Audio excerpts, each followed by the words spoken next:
আমাদের তো শুভকামনা রয়েছে ওদের সাথে। তাছাড়া এরকম একটা ইনিশিয়েটিভ সত্যিই মানে যুগান্তকারী পদক্ষেপ। কারণ প্রত্যন্ত অঞ্চলে মানুষকে একটা আজকালকার যে কম্পিটিটিভ যুগ 21st সেঞ্চুরিতে এরকম একটা সুযোগ করে দেওয়াটা অনেক বড় কথা। বাচ্চা যদি তার বাড়ির পাশেই আজকে ন্যাশনাল লেভেল ওই মানের শিক্ষা যদি সে পেয়ে যায় এবং সে তার ক্যারিয়ারকে সেট করতে পারে, তাহলে খুব ভালো কথা, এটা হওয়া উচিত। এটা খুব ভালো উদ্যোগ, কারণ এডুকেশন হচ্ছে ব্যাকবোন অফ দ্য নেশন। কোনো জাতিকে যদি তার সফলতার সঙ্গে অস্তিত্ব টিকিয়ে রাখতে হয়, এগিয়ে যেতে হয়, তার জন্য একটা ভালো শিক্ষা খুব প্রয়োজন। এটা নতুন একটা উদ্যোগ যেটা আবাসিক শুরু করেছেন ওনারা, এটা খুব ভালো উদ্যোগ। আমি এর সাফল্য কামনা করছি এবং সবার যা ডেডিকেশন আছে, অতীত ওনাদের অতীতটা আমি দেখেছি, তো আমার মনে হয় এটা সাফল্যমণ্ডিত হবে, ওনাদের আশা পূরণ হবে। এতে করে সোনামুড়ার ছেলেমেয়েরা যারা প্রত্যন্ত অঞ্চলে আছে, অতটা ভালো সুযোগ সুবিধা পাচ্ছে না শিক্ষার ক্ষেত্রে, এই সুযোগটা ছেলেমেয়েরা এখানে থেকে পড়াশোনা করে লাভ করতে পারবে এবং তাদের যে আর্লি গোল সেটিং, জীবনের যে উদ্দেশ্য ভালো একটা কিছু করা, সেটা করতে পারবে। আমি সবাইকে একটি আনন্দের সাথে একটি সংবাদ জানাচ্ছি যে সোনামুড়াতে ইএসডিএফ, সংক্ষেপে এটা হলো education and social development foundation. এই ইএসডিএফ একটি গভর্নমেন্ট রেজিস্টার্ড ট্রাস্টের মাধ্যমে তারা সোনামুড়াতে নিজস্ব একটি ইউনিক আবাসিক বিদ্যালয় তারা এখানে খুলছে। তো ইএসডিএফের চেয়ারম্যান জনাব জলিলুর রহমান তালুকদার সাহেব আমার পাশে আছেন।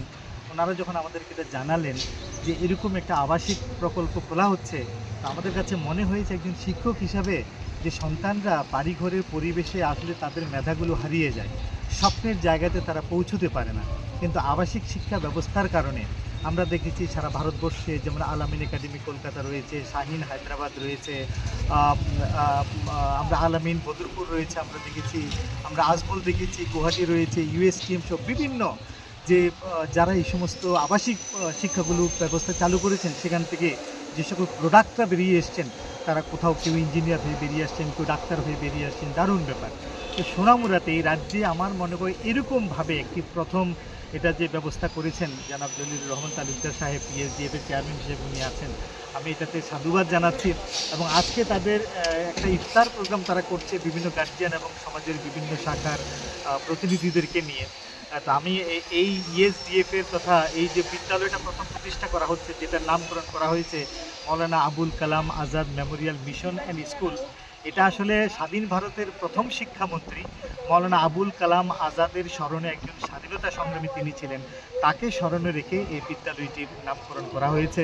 এবং আমরা জানি প্রতি বছর 11ই নভেম্বর এই মানুষটির নামে, এই মৌলানা আবুল কালাম আজাদের নামে শিক্ষা দিবস পরিচালিত হয় এবং শিক্ষক দিবস আমাদের দেশে পালন হয়। ডক্টর সর্বপল্লী রাধাকৃষ্ণনের, ইনিও আমাদের ভারতবর্ষের একজন ভারতরত্ন আমাদের রাষ্ট্রপতি ছিলেন, তো নামে হয়। তো সেই ডক্টর জাকির হোসেনকে প্রথম শিক্ষামন্ত্রীকে স্মরণে রাখার নিমিত্তে আমি শুনেছি এসডিএফ নামকরণ করা হয়েছে।